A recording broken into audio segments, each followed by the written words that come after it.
الحمد لله وكفى وسلام على عباده الذين اصطفى أما بعد فأعوذ بالله من الشيطان الرجيم بسم الله الرحمن الرحيم وإن كنتم على سفر ولم تجدوا كاتبا فرهان مقبوضة فإن أمن بعضكم بعضا فليؤدي الذي اؤتمن أمانته وليتق الله ربه ولا تكتموا الشهادة ومن يكتمها فإنه آثم قلبه والله بما تعملون عليم۔ اس سورہ بقرہ کے آیت نمبر 280 پر 2 ہے۔ اس سے پہلے آیت دین کہلائی، اس میں قرض کے احکامات کو، دین کے احکامات اور مسائل کو اللہ تعالیٰ نے بیان فرمایا۔ اس آیت میں اسی کا ایک حصہ کچھ مسائل، کچھ باتیں جو حالت سفر کی ہیں اللہ تعالیٰ نے بیان کی۔ فرمایا وَإِن كُنتُمْ عَلَى سَفَرٍ وَلَمْ تَجِدُوا كَاتِبًا۔ قرض کے سلسلے میں، دین کے سلسلے میں اللہ تعالیٰ نے کہا تھا کہ کوئی بھی معاملہ کرو دوسروں سے تو اسے لکھ لیا کرو، لیکن اگر تم سفر میں ہو تو سفر کے حالت کا ذکر اس آیت میں اللہ تعالیٰ نے کیا کہ سفر میں اگر ہو اور کاتب وہاں موجود نہ ہو کہ لکھ سکیں، کوئی کاتب نہ ملے تو اس کے کیا مسائل ہیں۔ فرمایا وَإِن كُنتُمْ عَلَى سَفَرٍ، اگر تم سفر پر ہو وَلَمْ تَجِدُوا كَاتِبًا، اور کاتب کو تم نہ پاؤ تو فَرِهَانٌ مَقْبُوضَةٌ، تو رہن رکھنے کی چیزیں وہ قبضے میں دے دی جائیں۔ یعنی آدمی کسی چیز کو رکھ کر بھی قرض لے سکتا ہے، جسے ہم رہن کہتے ہیں، کسی چیز کو گروی رکھنا اور اس کے بدلے میں اس سے قرض لینا، پیسے وصول کرنا یا کوئی چیز وصول کرنا، یہ قرض کا معاملہ ہے، اسے مقبوضہ کہتے ہیں، یعنی قبضہ کیا ہوا، اسے رہن کہتے ہیں۔ تو یہاں اللہ تعالیٰ نے کہا سفر کا ذکر بطور خاص اللہ تعالیٰ نے اس لیے کیا کہ حالت سفر میں کوئی کاتب لکھنے والا اگر معاملہ پیش آ جائے تو لکھنے والا خاص طور سے نہیں ہوتا ہے، سفر میں ہے، تو اس لیے رہن کا تذکرہ کیا۔ ورنہ حالت سفر کے علاوہ اپنی بستی میں رہتے ہوئے بھی، جسے حضر کہا جاتا ہے، حالت حضر میں بھی آدمی رہن رکھ کر کوئی چیز لے سکتا ہے، گروی رکھ کر کے کوئی چیز ادھار کے طور پر لے سکتا ہے۔ جیسے آپ صلی اللہ علیہ وسلم نے بھی یہودی کے پاس مدینہ منورہ میں اپنا زرہ آپ صلی اللہ علیہ وسلم گروی رہن رکھ کر کے آپ نے جو آپ اس یہودی سے خریدا ہے، تو لہذا آپ صلی اللہ علیہ وسلم سے بھی یہ ثابت ہے، لہذا شے کو گروی رکھ کر کے کوئی چیز بطور قرض کے لی جا سکتی ہے۔ تو اللہ تعالیٰ نے فرمایا فَرِهَانٌ مَقْبُوضَةٌ، تو حالت حضر اور سفر دونوں میں جائز ہے، لیکن بطور خاص قرآن سفر کا ذکر کرتا ہے کہ کاتب کو نہ پاؤ تو رہن قبضے میں دے دیں۔ تو اس کا یہ مطلب نہیں ہے کہ کاتب نہ پاؤ تب رہن دیں رہن کے طور پر، بلکہ اگر کاتب موجود بھی ہو تب بھی آدمی رہن رکھ کر کے کوئی چیز گروی لے سکتا ہے، یا دونوں بھی جائز ہے۔ آدمی لکھ لے بھی، دستاویز کے طور پر لکھ بھی لے، اور کوئی چیز اگر وہ دستاویز پر سامنے والا قرض دینے والا اسے اعتماد نہیں رکھتا ہے، بھروسہ نہیں کرتا، وہ قابل بھروسہ نہیں سمجھتا ہے دستاویز کو، تو ویسی صورت میں رہن بھی اگر وہ مانگتا ہے تو رہن بھی دی جا سکتی ہے۔ دونوں بھی جائز ہے، یا صرف رہن رکھنا بھی جائز ہے، یا صرف دستاویز کے طور پر اگر کوئی لکھ لے یہ بھی جائز ہے، لیکن تینوں میں سے مضبوط معاملہ ہونا چاہیے تاکہ آگے چل کر کے کوئی لڑائی جھگڑا فتنہ فساد نہ ہو۔ اسی لیے قرآن تعلیم دیتا ہے ہمارے مال کی حفاظت کے لیے، جھگڑے کو دور کرنے کے لیے قرآن کہتا ہے کہ معاملہ ہو تو لکھ لیا کرو تاکہ آپس میں نظام جھگڑا نہ ہو، اور جھگڑا کرنا ایک بری چیز ہے۔ فرمایا فَرِهَانٌ مَقْبُوضَةٌ۔ اب مقبوضہ کے لفظ سے یہ معلوم ہوا کہ قبضہ شرط ہے، یعنی کوئی آدمی کسی سے قرض لے رہا ہے تو کوئی چیز جا کر کے دے اس کے قبضے میں، اور قرض دینے والا اس کی چیز کو قبضے میں لے لے، کم از کم وہ لے لے، یعنی کہ اس کا وکیل لے لے، اس کا وکیل بھی اگر لے لے قبضے میں تو بھی کافی ہے۔ اور مقبوضہ کے لفظ سے یہ معلوم ہوا کہ قرض دینے والے کے پاس جو چیز رکھی جاتی ہے گروی کے طور پر، رہن کے طور پر، وہ چیز سے وہ رہن رکھنے والا جو مال ہے، جس کا مال ہے، وہ اس مال سے فائدہ نہیں اٹھا سکتا۔ جس کے پاس مال رکھی جا رہی ہے وہ صرف اپنے قبضے میں حفاظت کے ساتھ رکھے گا، اس میں کوئی اسے استعمال نہیں کرے گا، اس میں زیادتی نہیں کرے گا۔ تو رہن رکھنے والے جو مرتہن ہے اس کی چیز کو یہ اپنے قبضے میں لے کر کے حفاظت سے رکھے اور اس کے اندر کوئی اسے استعمال نہ کرے، زیادتی نہ کرے۔ اگر استعمال کرتا ہے تو اس کے لیے جائز نہیں ہے۔ تو مقبوضہ سے یہ دو مسائل معلوم ہوئے کہ قبضہ بھی شرط ہے، اور قبضہ میں لینے کے بعد مال والا اسے اس دوسرے کی چیز کو استعمال نہیں کر سکتا، بلکہ صرف اپنے پاس حفاظت کے طور پر رکھے گا، اور جب اس کا مال مل جائے تو وہ چیز اس کے حوالے کر دے گا۔ فَإِنْ أَمِنَ بَعْضُكُمْ بَعْضًا، اگر تم میں سے بعض پر اگر اعتماد کرے، یعنی مطلب یہ کہ ایک قرض دینے والا جسے قرض دے رہا ہے اس پر اعتماد کر رہا ہے کہ وہ بہت امانت دار ہے، تو قرآن کہتا ہے کہ ٹھیک ہے، یہ معاملہ بھی ٹھیک ہے، اگر اعتماد کے ساتھ کوئی دیتا ہے تو بھی ٹھیک ہے، لیکن اللہ تعالیٰ نصیحت کر رہا ہے قرض دار کو کہ اس نے تمہارے اوپر، قرض دینے والے نے احسان کیا اور تم پر اعتماد اور بھروسہ رکھ کر کے تمہیں قرض دیا ہے، تو تم کو چاہیے کہ پورے امانت داری کے ساتھ اس کو وقت مقررہ پر واپس کرو۔ قرض دینے والے کے مال کو تم پورے امانت داری کے ساتھ واپس کرو۔ تو فرمایا فَلْيُؤَدِّ الَّذِي اؤْتُمِنَ، چاہیے کہ ادا کر دے وہ شخص اؤْتُمِنَ امانتہ، جس پر امانت کے لیے اعتماد کیا گیا ہے، یعنی قرضدار پر اعتماد کیا گیا ہے، لہذا وہ قرضدار صاحب مال کو اس کا حق ادا کر دے۔ وَلْيَتَّقِ اللَّهَ رَبَّهُ، اور اس معاملے میں اللہ سے ڈرے، اپنے پروردگار سے ڈرے، اس میں کوئی کمی بیشی، کوئی چن چرا نہ کرے، کوئی کوتاہی نہ کرے، آگے پیچھے ٹال مٹول یہ سب نہ کرے، بلکہ برابر طریقے سے اس کے امانت کو اس تک پہنچا دے۔ وَلَا تَكْتُمُوا الشَّهَادَةَ، اور گواہی کو نہ چھپائے۔ تو یہ قرض کے معاملے میں، یعنی اگر کوئی لین دین کے معاملے میں یا کسی بھی معاملے میں اگر کوئی آدمی نزاعی حالت کو جانتا ہے، کوئی معاملہ ہو گیا اور معاملے میں جھگڑا ہو گیا اور کوئی آدمی اس کی جھگڑے کی اصل حقیقت کو جانتا ہے، تو اب اس کے لیے ضروری ہے کہ وہ جا کر کے گواہی پیش کرے۔ گواہی کا مطلب صحیح جو معاملہ ہے اس کو بیان کرے۔ اگر وہ جانتا ہو جھگڑے کی حالت کو تو اس کے ذمہ نہ بیان کرنا، یہ گواہی کو چھپانا ہے۔ تو قرآن نے کہا وَلَا تَكْتُمُوا الشَّهَادَةَ، گواہی کو مت چھپاؤ۔ کوئی آدمی گواہی نہیں دیتا ہے تو یہ بھی گواہی چھپانا ہے، کوئی غلط گواہی دیتا ہے تو یہ بھی گواہی کو چھپانا ہے۔ تو قرآن نے کہا وَلَا تَكْتُمُوا، اور آپ صلی اللہ علیہ وسلم نے فرمایا گواہی کے چھپانے کو اور گواہی نہ دینے والے، غلط گواہی دینے والے دینے کو اللہ کے رسول صلی اللہ علیہ وسلم نے گناہ کبیرہ میں شمار فرمایا ہے۔ تو لہذا قرآن نے کہا وَمَن يَكْتُمْهَا فَإِنَّهُ آثِمٌ قَلْبُهُ، جو کوئی اس کو چھپائے گا گواہی کو تو اس کا دل گنہگار ہے۔ اب یہاں دل کا تذکرہ اللہ نے کیوں کیا؟ وہ شخص گنہگار ہے، یہ بولنے کے بجائے قرآن نے کہا اس کا دل گنہگار ہے، اس لیے کہ گواہی کا جو محل شہادت ہے، گواہی کی جو جگہ ہے وہ دل ہی ہے۔ پہلے انسان کے دل میں خیال آتا ہے، پھر اس کے بعد انسان اس پر عمل کرتا ہے۔ تو دل اگر پہلے گواہی چھپانے کا ارادہ کر لے تو سب سے پہلے دل ہی گنہگار ہوگا، دل ہی سزا کا مستحق ہوگا۔ اس لیے کہ دل میں ارادہ آتا ہے تو اس کے مطابق اعضاء و جوارح سے عمل صادر ہوتے ہیں، تو اس لیے دل ہی اصل ہے اور دل ہی سے انسان ہر چیز کا ارادہ کرتا ہے، تو اسی ارادے کو معتبر مانا گیا اور کہا گیا کہ اس کا دل گنہگار ہے۔ وَمَن يَكْتُمْهَا فَإِنَّهُ عَاصِمٌ قَلْبُهُ وَاللَّهُ بِمَا تَعْمَلُونَ عَلِيمٌ، اللہ تعالیٰ ان تمام باتوں کو جو کچھ تم کر رہے ہو جاننے والا ہے۔ یعنی شہادت کو چھپانا یا گواہی دینا یا اللہ تعالیٰ کے جو احکامات قرض لین دین کے معاملے میں جو بھی اللہ نے بیان کیا، اس کے اندر کمی کوتاہی کرنے والے کو اور اس کے مطابق عمل کرنے والے کو، ہر ایک کی حرکت کو، ہر ایک کے عمل کو اللہ تعالیٰ جانتا ہے، اس کے مطابق اللہ تعالیٰ جزا یا سزا عطا کرے گا۔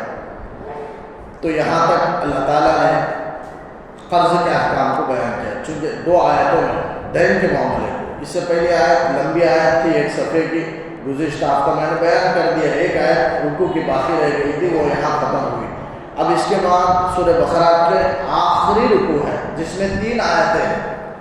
اسے اختتام بھی، سورت کا اختتام بھی کہا جا سکتا ہے، خاتمہ بھی کہا جا سکتا ہے. اختتام کو خاتمہ کہتے ہیں. جیسے کتابوں کے لکھنے والے مؤلفین، مصنفین اپنے کتاب کے آخر میں چند اصولی باتیں بیان کرتے ہیں جو تمام کتاب پر حاوی ہوتا ہے، اور تمام کتاب میں جو مفہوم مواد ہے وہ نچوڑ کے طور پر خاتمے میں بیان کر دیا جاتا ہے. تو اس طرح اللہ تعالیٰ سورہ بقرہ کی آخری رکوع میں جس میں 3 آیتیں ہیں، اللہ تعالیٰ پورے سورہ بقرہ کے نچوڑ کو اللہ تعالیٰ نے بیان کر دیا. سورہ بقرہ میں اللہ تعالیٰ نے شرک کی، ایمان کی حقیقت کو بھی اللہ نے واضح کیا، بیان کیا، اور بہت سے مسائل، طہارت کے، طلاق کے، خلا کے، روزے کے، نماز کے، زکوٰۃ کے، بے شمار احکامات اور مسائل کو سورہ بقرہ میں اللہ تعالیٰ نے بیان کیا.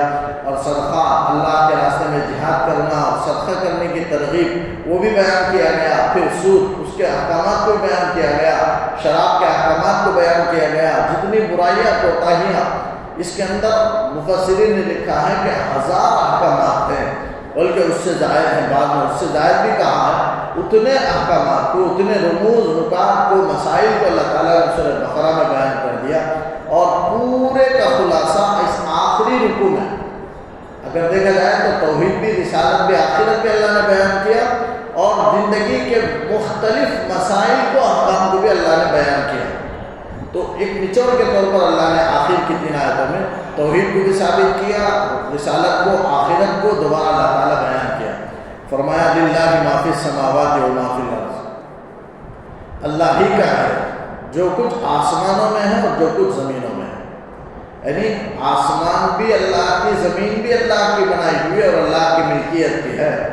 جب زمین و آسمان اللہ کی ملکیت کے، تو زمین و آسمان میں جو ہیں وہ بھی اللہ کی ملکیت ہے. تنہا اللہ ان سب کا مالک ہے. عارضی طور پر زمینوں کو اللہ نے مالک بنا دیا، اصل مالک تمام زمینوں کا، تمام آسمانوں کا مالک اللہ ہے. جب اللہ ہے، اس کی چیز ہے، اور درمیان میں جو کچھ ہے وہ سب اسی کا ہے.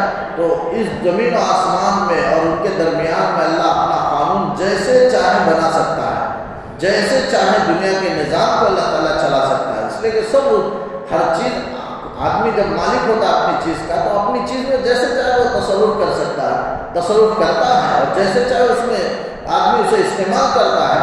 اسی طریقے سے زمین و آسمان، جو کچھ زمین و آسمان کے اندر ہے اللہ تعالیٰ کی ہے، تو اللہ تعالیٰ اس میں اپنا قانون چلاتا ہے، اپنے قانون کو نافذ کرتا ہے، اپنے احکامات کو نافذ کرتا ہے. وہ جیسے چاہے کر سکتا ہے، چیز اس کی ہے. فرمایا وَإِن تُبْدُوا مَا فِي أَنفُسِكُمْ أَوْ تُخْفُوهُ يُحَاسِبْكُم بِهِ اللَّهُ، اور اگر جو تمہارے دلوں کے اندر ہے اس کو تم ظاہر کرو. وَإِن تُبْدُوا مَا فِي أَنفُسِكُمْ، انفسکم سے مراد تمہارا دل ہے، صدورکم کے معنی میں. ما فی انفسکم یعنی جو تمہارے دلوں میں ہے اس کو اگر تم ظاہر کرو، او تخفوہ یا تم اس کو چھپاؤ، یحاسبکم بہ اللہ، اللہ تعالیٰ اس کا کل قیامت میں تم سے محاسبہ کرے گا، حساب و کتاب لے گا. اس آیت سے معلوم ہوتا ہے یہ آیت صحابہ کرام کو بہت گراں گزری، بہت شاخ معلوم ہوئی یہ آیت. اس آیت کے نازل ہونے کے بعد صحابہ کرام کو تکلیف ہوئی اور ان پر یہ آیت شاخ گزری. کیوں؟ اس لیے کہ اللہ تعالیٰ کہتا ہے کہ دل میں جو کوئی بھی بات آئے، اگر آدمی اس کا اظہار کرے یا چھپائے، اللہ تعالیٰ اس کا بدلہ دے گا، حساب و کتاب لے گا، مواخلہ کرے گا. تو صحابہ کے دل میں ڈر پیدا ہوا. حضور نبی کریم صلی اللہ علیہ وسلم کی خدمت میں حاضر ہوئے، کہنے لگے اللہ کے رسول، اللہ تعالیٰ نماز کا حکم دیتا ہے، روزے کا حکم دیتا ہے، زکوٰۃ کا حکم دیتا ہے، حج کا ہے، اور بھی بہت سارے احکامات ہیں، ہم ان کو بجا لا سکتے ہیں، ہمارے اختیار میں ہے، ہم اسے بجا لا سکتے ہیں. لیکن دل میں کوئی بات پیدا ہو جائے، وہ غیر اختیاری چیز ہے، ہمارا کنٹرول نہیں، ہمارے اختیار میں نہیں ہے. تو دل میں اگر بات آ جائے اور شیطان ڈال دے کسی وجہ سے کسی طرح آ جائے، تو پھر ہم کیسے اللہ تعالیٰ ان پر گرفت کرتا ہے، جبکہ ہمارے اختیار میں نہیں ہے اور ہمارے اختیار سے وہ باہر ہے. تو یہ معاملہ ہم پر بہت بھاری ہے، اور اللہ تعالیٰ کہتا ہے کہ محاسبہ کرے گا. اس پر ہمیں شدید خوف ہے. تو پھر اللہ تعالیٰ نے آگے آیت نازل فرمائی، لا یکلف اللہ نفسا الا وسعها.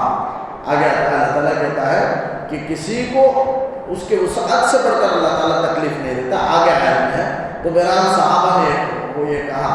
تو اس کے سلسلے میں مسئلہ یہ ہے کہ دل میں آدمی کے جو بھی بات آتی ہے اس کی دو قسمیں ہیں، ایک اختیاری ہے، غیر اختیاری ہے.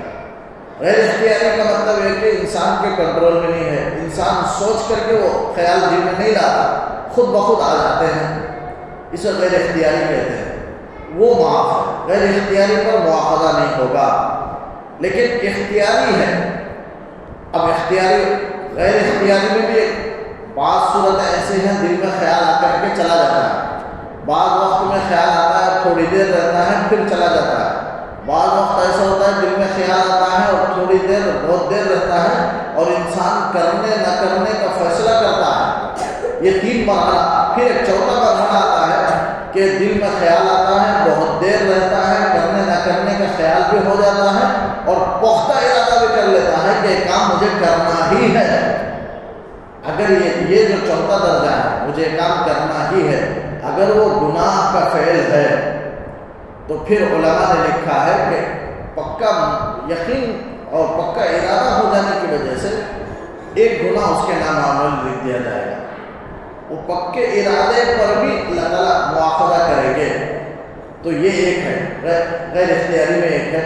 اور دوسرا انسان کے دل میں انسان، اور ایک ہے اختیاری. اختیاری کا مطلب انسان لا رہا ہے.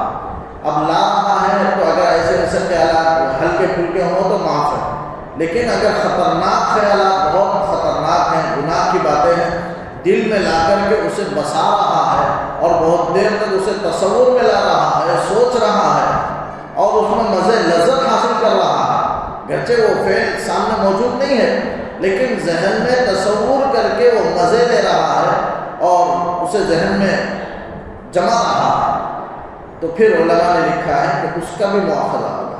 اس لیے کہ اس سے وہ سوچ کر کے ذہن میں لذت حاصل کر رہا ہے، گرچہ عمل نہیں کر رہا لیکن اس سے لذت حاصل کر رہا ہے، اس لیے اس پر بھی مواخذہ ہوگا. تو یہ 2 کام، 2 ارادے ہیں جس پر مواخذہ ہوگا. اس کے علاوہ دل میں خیالات آئے اور چلے جائیں، برائی کا خیال آئے اور چلا جائے، اس پر مواخذہ نہیں کیا جائے گا. جیسے حدیث بھی ہے، آپ صلی اللہ علیہ وسلم نے فرمایا ان اللہ تجاوز عن امتی ما وسوست به صدورها اما حدثت به انفسها. کئی روایتیں ہیں، ما لم يتكلموا او يعملوا به، جب تک اس زبان سے اس کا اظہار نہ کرے برائی کا اور اس برائی پر عمل نہ کرے تب تک مواخذہ نہیں ہوگا، گناہ نہیں لکھا جائے گا. صرف دل میں خیال آیا تو اللہ تعالیٰ اسے معاف کر دیں گے. میری امت سے اللہ نے گناہ کی باتیں جو دل میں آتی ہیں اللہ نے معاف کر دیا، بندوں سے تجاوز کر دیا، اس کے گناہ کو اللہ نے اٹھا دیا. یہ حدیث نہیں. تو فَيَغْفِرُ لِمَن يَشَاءُ، تو اللہ تعالیٰ نے کہا تم دل میں جو کچھ ہے ظاہر کرو، چھپاؤ، اللہ تعالیٰ تمہارا اس کا حساب لے گا. فَيَغْفِرُ لِمَن يَشَاءُ وَيُعَذِّبُ مَن يَشَاءُ، اللہ تعالیٰ جسے چاہے معاف کر دے گا، جسے چاہے عذاب دے گا. یعنی اس کا مطلب یہ ہے کہ انسان گناہ کا ارادہ لایا، گناہ کیا، گناہ کا ارادہ کیا، کچھ بھی کیا، بہرحال عمل کیا، لیکن اگر وہ قابل مواخذہ ہے تو کل میدان محشر میں اللہ تعالیٰ جسے چاہے گا معاف کرے گا. مطلب یہ ہے کہ ایسا نہیں ہے کہ اللہ تعالیٰ جسے چاہے ویسے، بلکہ العیاذ باللہ بے ترتیب سے یا ایسے ہی اللہ تعالیٰ کسی وجہ سے معاف کر دے، بلکہ حکمت کے تحت معاف کرے گا، حکمت کے تحت عذاب دے گا. جسے چاہے معاف کرے گا کا مطلب یہ ہے کہ اللہ تعالیٰ بغیر سوچے سمجھے ایسا نہیں کرے گا، بغیر تکے کے ساتھ اللہ تعالیٰ ایسے ہی العیاذ باللہ فیصلہ کر دے اور معاف کر دے، یا بغیر کسی اس کے اللہ تعالیٰ عذاب دے دے، ایسا نہیں ہوگا. بلکہ حکمت کی وجہ سے اللہ تعالیٰ بعضوں کو عذاب دے گا اور حکمت کی وجہ سے بعض کو معاف کرے گا. تو عذاب دینا اور معاف کرنا بھی حکمت کے تحت ہے. تو فرمایا فَيَغْفِرُ لِمَن يَشَاءُ، جسے چاہے اللہ تعالیٰ حکمت کی وجہ سے معاف کر دے گا. وَيُعَذِّبُ مَن يَشَاءُ، اور جسے چاہے اللہ تعالیٰ حکمت کے ساتھ عذاب دے گا. جسے اللہ عذاب دینا حکمت سمجھتا ہے اللہ تعالیٰ اسے عذاب دے گا. اب کون سے، لیکن ایک گناہ کے علاوہ، 1-2 گناہ کے علاوہ، ایک گناہ کیا ہے؟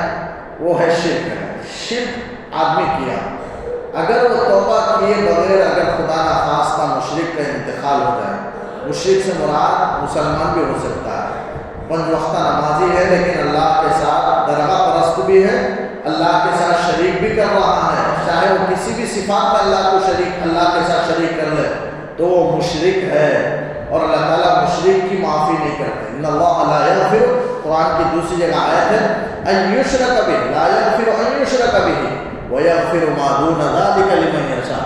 شرک کے علاوہ جتنے گناہ ہیں اللہ تعالیٰ، آدمی زنا کیا ہو آدمی معاف کر دیں گے، چوری کیا اگر اللہ چاہے گا تو معاف کر دے گا، لیکن شرک کو ہرگز چاہے یہ اللہ تعالیٰ کا فیصلہ ہے، ہرگز نہیں چاہے گا مشرک کو بخشنے کی، اس کی مغفرت نہیں ہوگی، اللہ تعالیٰ اس کی بخشش نہیں فرمائیں گے۔ تو یہ ایک گناہ ہے، اگر توبہ نہ کیا، اگر توبہ کر لیا ہے تو پھر اس کی بھی معافی ہو سکتی ہے دنیا میں اگر توبہ کر لے انتقال سے پہلے اللہ تعالیٰ اسے بھی معاف کر دیں گے۔ تو ایک ہے مشرک، دوسرا حقوق العباد، بندوں کے حق کو اگر ضائع کیا، لیکن وہ تو جنت میں جا سکتا ہے اپنی سزا بھگتنے کے بعد بہرحال کسی نہ کسی، لیکن مشرک تو کبھی جنت میں نہیں جائے گا، ہمیشہ کے لیے وہ جہنم ہی میں رہے گا۔ لیکن حقوق العباد کا تعلق ایسا ہے کہ بندے کے حقوق کو آدمی جب تک ادا نہ کرے اس کے لیے گھاٹے کی بات ہے۔ تو اس لیے حقوق العباد اللہ معاف نہیں کرے گا، بندے ہی معاف کریں گے، یا بندہ اس سے معافی مانگ لے یا بندہ اس کے حق کو ادا کر دے۔ تو جب تک معاملہ صاف نہیں ہو جاتا بندے کے چھٹکارے کے لیے کوئی صورت نہیں ہوگی۔ تو بہرحال ایک شرک ہے، اس کے علاوہ اللہ سب گناہوں کی معافی دے دیں گے اگر چاہیں گے۔ واللہ علی کل شیء قدیر، اللہ تعالیٰ ہر چیز پر قدرت رکھنے والے ہیں۔ یہ اللہ تعالیٰ اپنی صفت کا اظہار کر رہا ہے۔ کیوں اظہار کر رہا ہے؟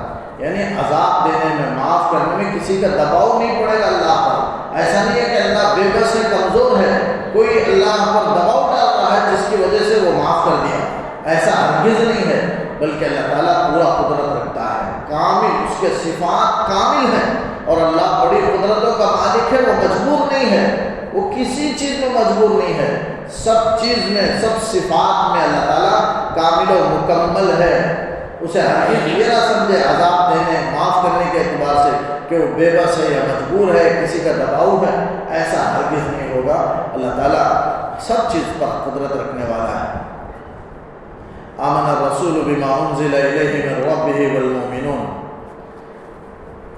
رسول ایمان لائے اس چیز پر جو ان کی طرف، ان کے رب کی جانب سے نازل کیا گیا ہے۔ یہاں رسول سے مراد محمد صلی اللہ علیہ وسلم ہے کہ آپ صلی اللہ علیہ وسلم بھی ایمان لائے اس پر جو ان کے رب کی طرف سے جو نازل کیا گیا، یعنی قرآن پر۔ نبی کو بھی اپنی ذات پر ایمان لانا ضروری ہے، یعنی یقین رکھنا کہ میں اللہ کا نبی ہوں۔ اگر نبی کو یہ یقین نہ ہو کہ میں اللہ کا نبی ہوں، وہ مومن نہیں ہوگا۔ تو مومن ہونے کے لیے نبی کو بھی اپنی ذات پر یقین رکھنا کہ میں اللہ کا نبی ہوں، اور اللہ کی اتاری ہوئی کتاب قرآن مجید کو ماننا کہ اللہ کی اتاری ہوئی کتاب ہے، اس پر ایمان لانا نبیوں کے لیے بھی ضروری ہے۔ تو اللہ تعالیٰ اسی کو تصدیق کے طور پر فرماتا ہے، آمن الرسول بما انزل الیہ من ربہ والمؤمنون، رسول یعنی محمد صلی اللہ علیہ وسلم بھی ایمان لائے اس پر جو ان کے رب کی طرف سے نازل کیا گیا، والمؤمنون اور مومنین بھی ایمان لائے۔ کل آمن باللہ وملائکتہ وکتبہ ورسلہ، سب ایمان لائے، پورے مومن سب اللہ اور رسول اللہ پر اور اس کے فرشتوں پر اور اس کی کتابوں پر اور اس کے رسولوں پر ایمان لائے۔ اللہ تعالیٰ یہاں تصدیق کر رہا ہے کہ مومن اور رسول یعنی صحابہ کرام اور اس زمانے کے جو آپ صلی اللہ علیہ وسلم ہیں اور آپ کے ساتھی جو صحابہ کرام ہیں وہ ایمان لائے۔ المومنون سے مراد وہ ہیں، اس زمانے میں ہم تو نہیں تھے لیکن ہم بھی داخل ہوں گے، سچے پکے مومن ہیں، لیکن بطور خاص جو مخاطب ہیں مومنین سے جو خاص مراد ہیں، اصل مراد ہے وہ صحابہ کرام ہیں۔ تو اللہ تعالیٰ ان کی تصدیق کر رہا ہے کہ سب مومن ہیں، صحابہ کرام بھی مومن ہیں، حضور صلی اللہ علیہ وسلم بھی سب ایمان لائے ہیں اللہ۔ اب تمام خیالات کے انسانوں کے لیے ضروری ہے کہ وہ ان چیزوں پر ایمان لائے، اللہ پر، فرشتوں پر، کتابوں پر، رسولوں پر، آخرت پر، ان سب پر ایمان لائے۔ اس کو ایمان مفصل میں بیان کیا گیا، وہ ایمان کے فرائض ہیں۔ فرائض کسے کہتے ہیں؟ جن کو پورا کرنا بہت ضروری ہے۔ نماز کے اندر بھی فرائض ہیں، زکوٰۃ میں بھی فرائض ہیں، روزے میں بھی فرائض ہیں۔ آدمی فرائض کو جانے کیا فرض ہے، فرض اگر چھوٹ جائے تو عمل ہی صحیح نہیں ہوگا، ثواب بھی نہیں ملے گا، اس کے ذمے میں وہ باقی رہے گا۔ لہذا فرائض کو جان کر کے عمل کو پورا کرنا ہے۔ نماز کے اندر بھی فرائض ہیں، باہر کے بھی فرائض ہیں جنہیں شرائط کہتے ہیں، نماز کے اندر بھی فرائض میں ہیں جنہیں ارکان کہتے ہیں۔ تکبیر تحریمہ کہنا، اللہ اکبر کہنا ہے، قیام کرنا، کھڑا ہونا، یعنی قرات کرنا یعنی قرآن پڑھنا، رکوع کرنا، سجدے دونوں سجدے کرنا اور خیر اخیرہ کرنا یعنی اخیر میں جو بیٹھتے ہیں چوتھی رکعت میں وہ بیٹھنا، یہ سب نماز کے اندر کے فرائض ہیں۔ اگر ان میں سے ایک بھی اگر چھوٹ جائے، ایک سجدہ بھی اگر چھوٹ جائے 2 سجدوں میں، نماز صحیح نہیں ہوگا۔ تو فرائض کو جاننا ہے اور اسے پورا کرنا ہے، اور یہ بھی جاننا ہے کہ نماز اللہ نے فرض فرمائی ہے، اس کے فرض ہونے کو بھی جاننا ہے، اور اللہ کے حکم کو پورا کرنے کی نیت بھی دل کے اندر ہونا ہے۔ یہ سب چیزیں ہیں۔ اگر فرض کو فرض نہیں جانتا ہے، جماعت میں آ کر کھڑا ہو گیا، پڑھ لیا اور فرض کے معنی کو نہیں جانا تو اس کی نماز نہیں ہوگی۔ فقہاء نے لکھا ہے فرض کے معنی کو بھی جاننا ہر ایک کے لیے ضروری ہے۔ فرض کا معنی یہ ہے کہ اللہ کے حکم کو پورا کرنا ضروری ہے، اور پورا کرنے پر ثواب ملے گا، نہ کرنے پر مواخذہ ہوگا۔ یہ فرض کا معنی ہے، مفہوم ہے جس کو پورا کرنا ضروری ہے۔ یہ اس مفہوم کو جان کر آدمی نماز پڑھے تبھی اس کی نماز ہوگی۔ اگر ایسے آ کر جماعت میں کھڑا ہو جائے تو پھر اس کی نماز صحیح نہیں ہوگی، مکمل نہیں ہوگی۔ نفل کا ثواب مل جائے گا لیکن فرض کا چھوڑنے کا گناہ اس کے ذمہ رہے گا۔ تو میرا بہت ساری باتیں ہیں۔ تو یہ ایمان مفصل میں ایمان کے فرائض کو اللہ نے بیان کر دیا۔ ایمان کے فرائض کیا کیا ہیں؟ ایمان مفصل میں 7 چیزیں ہیں، وہ 7 چیزوں پر ایمان لانا ضروری ہے۔ ایک بھی اگر کمی رہ جائے تو پھر وہ مومن نہیں رہے گا۔ لا نفرق بین احد من رسلہ، ہم اس کے رسولوں میں سے کسی ایک کے درمیان بھی فرق نہیں کرتے۔ یعنی اس کے اندر اقرار ہے، اظہار ہے۔ جیسے یہود موسیٰ علیہ السلام کو مان لیے، سب کا انکار کر دیا۔ عیسائی حضرت عیسیٰ کو مانا، سب کا انکار کیا۔ ایسا ہمارا مذہب نہیں ہے۔ دین اسلام یہ سکھاتا ہے سب انبیاء ہیں، جب سب انبیاء ہیں تو سب کا احترام ضروری ہے۔ تو اسلام کے اندر یہ سکھایا گیا ہے کہ جب یہ ہستیاں مقدس ہستیاں ہیں تو مقدس ہستیوں کا احترام ضروری ہے۔ تو اس لیے تمام نبیوں کا احترام ضروری ہے، تمام نبیوں کو ماننا کہ وہ برحق ہیں اور ان کا احترام کرنا ضروری ہے۔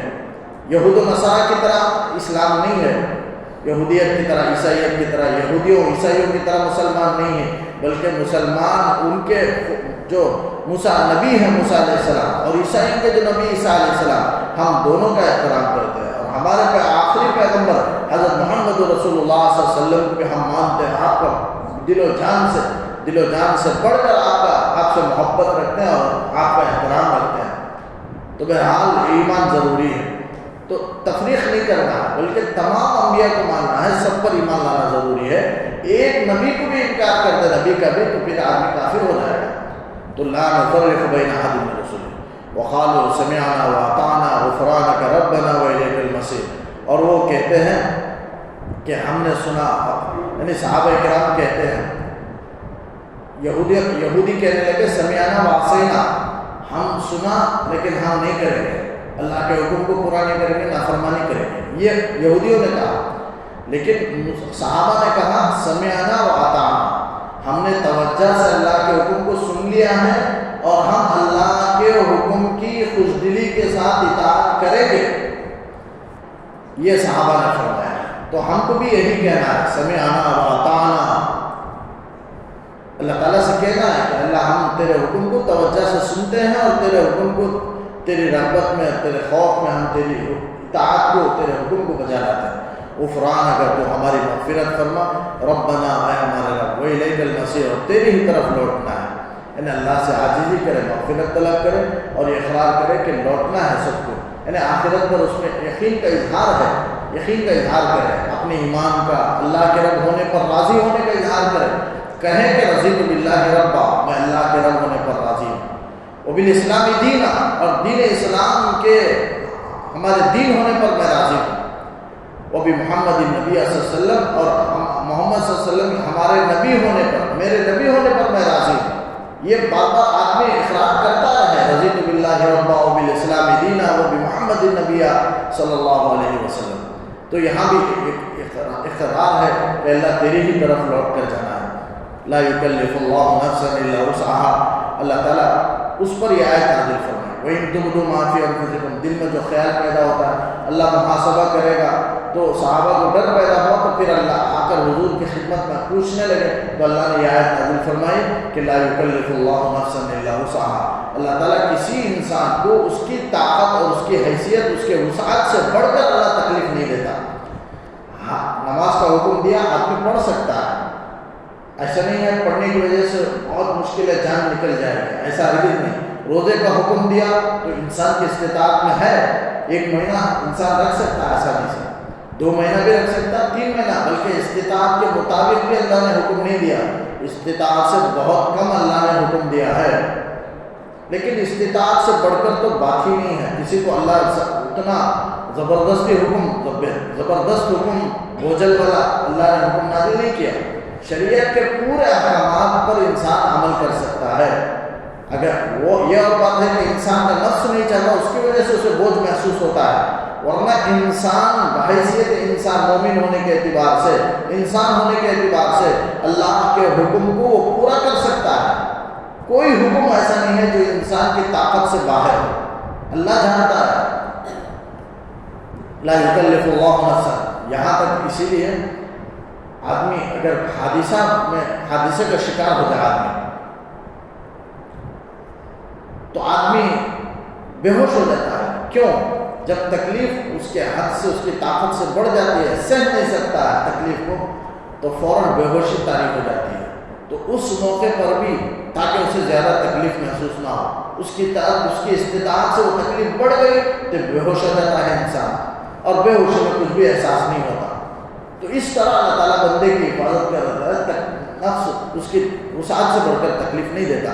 لہا ما کسبت وعلیہا ما اکتسبت، اس کے لیے یعنی آدمی کو نفع حاصل ہوگا ان اعمال کا جو بالارادہ کیا ہے، اور آدمی کے لیے نقصان صرف انہی اعمال کا ہوگا جو بالارادہ کیا ہے۔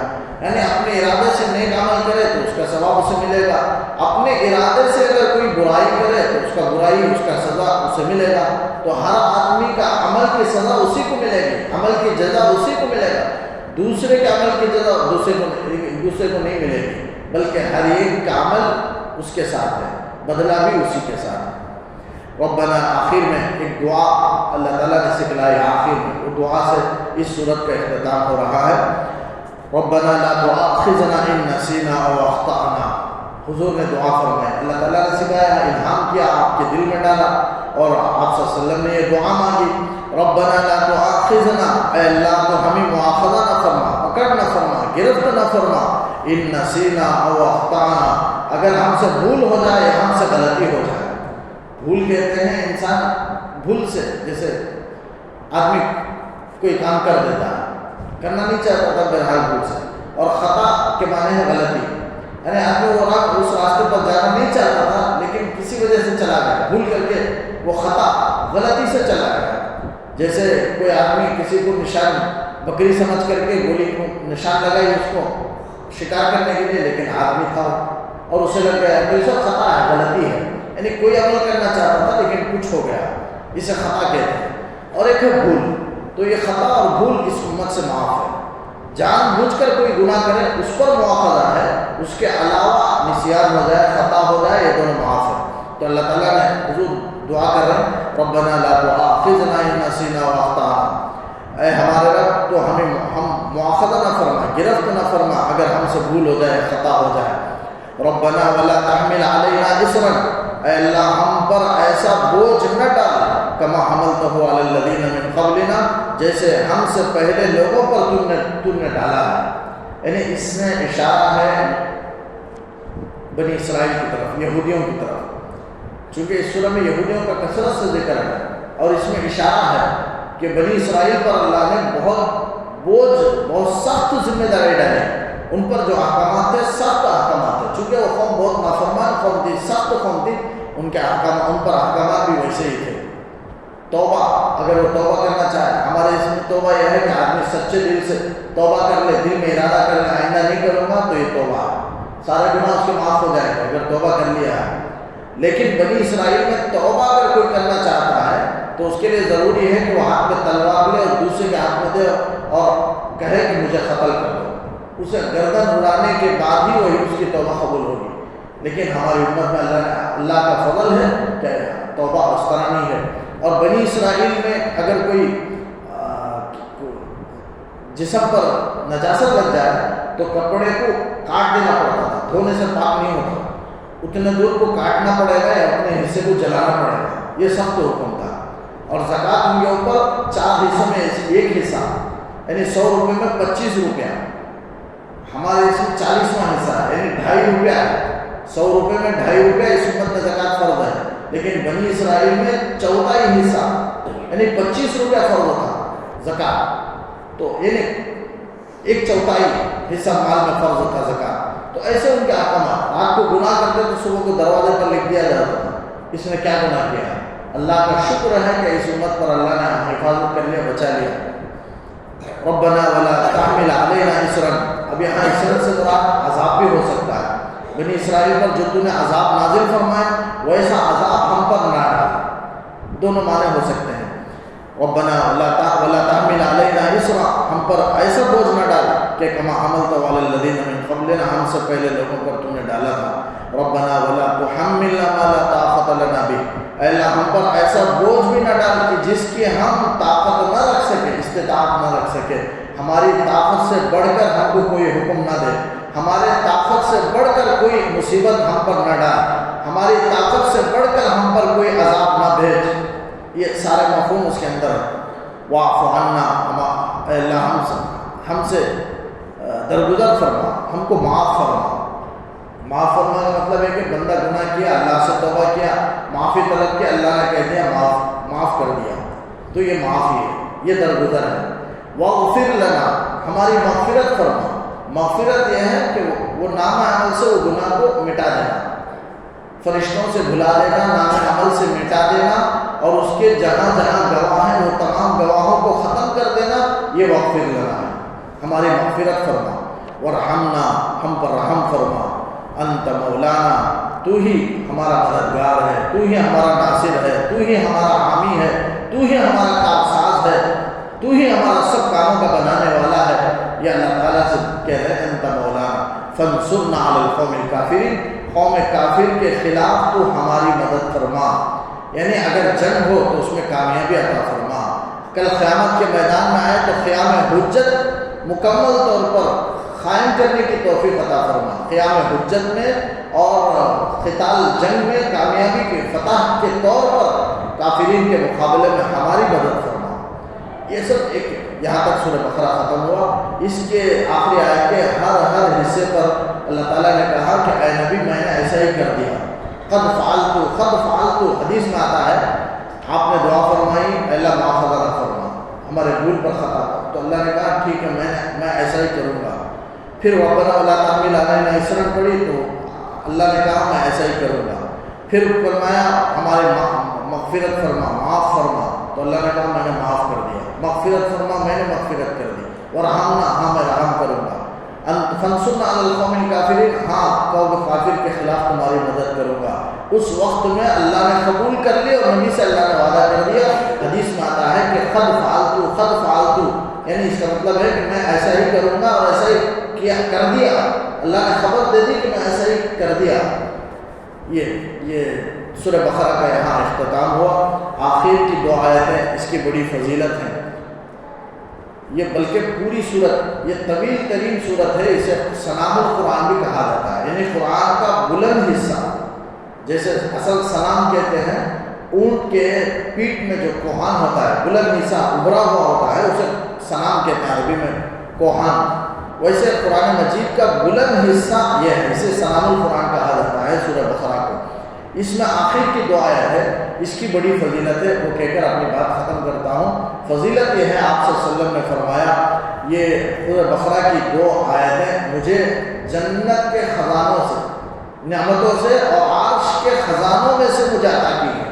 اللہ نے بطور خاص عرش کے نیچے جو خزانہ ہے اس میں سے یہ 2 آیتیں مجھے معراج کے موقع پر اللہ نے عطا فرمائی تھی۔ آپ کو نماز کا تحفہ ملا اور یہ 2 آیتیں میں سورہ بقرہ کی، اور جو شرک نہیں کرے گا میں اس کی کل قیامت میں معاف کروں گا۔ یہ 3 بشارتیں آپ کو معراج میں دی گئی، آپ صلی اللہ علیہ وسلم کو، آپ کی امت کے حق میں، آپ کے لیے اور آپ کی امت کے لیے یہ 3 بشارتیں دی گئی تھی۔ تو یہ 2 آخر کی 2 آیتیں کی فضیلت میں یہ بھی ہے، وہ جنت کے عرش کے خزانوں میں سے ہے ایک، اور دوسرا آپ صلی اللہ علیہ وسلم نے فرمایا جو کوئی ان 2 آیتوں کو سورہ بقرہ کے آخر کی رات میں اگر تلاوت کر لے اور تلاوت کر کے سوئے تو وہ یہ 2 آیتیں اس کے لیے پوری رات کے لیے کافی ہے، یعنی ہر قسم کے فتنے سے، حادثے سے، مصائب سے، بلاؤں سے آدمی محفوظ رہے گا۔ تو حضرت عمر، حضرت علی رضی اللہ عنہ فرماتے ہیں کہ کوئی بھی انسان جس کے اندر ذرا بھی عقل ہو تو ان دو آیتوں کو پڑھے بغیر ہرگز نہیں سوئے گا۔ تو بہرحال اس کی اور بھی فضیلتیں، آپ صلی اللہ علیہ وسلم نے فرمایا ان دو آیتوں کو خود بھی یاد کرو، اپنے بچوں کو یاد دلاؤ، اپنی عورتوں کو یاد دلاؤ۔ آپ صلی اللہ علیہ وسلم کا حکم ہے۔ اللہ تعالیٰ سے دعا ہے کہ اللہ تعالیٰ کئی ہوئی سنی باتوں پر کہنے سننے سے زیادہ عمل کی توفیق عطا فرمائے۔ یہاں تک سورہ بقرہ کی تفسیر ہوئی، جو تقریباً اس کے لیے 1 سال لگ گیا۔ شروع سال سے رمضان کے بعد سے کر رہا ہوں، مکمل 2.5 پارے کی یہ طویل ترین صورت تھی، سب سے بڑی صورت تھی، مکمل ہوئی۔ اللہ تعالیٰ کے احسان سے، اس کے فضل سے، اس کی توفیق سے، اس کی عنایت سے، اس کی مہربانی اور مدد سے مکمل ہوئے۔ اللہ تعالیٰ قبول فرمائے، سننے سنانے کو قبول فرمائے، سننے والوں کو، سنانے والوں کو اللہ قبول فرمائے۔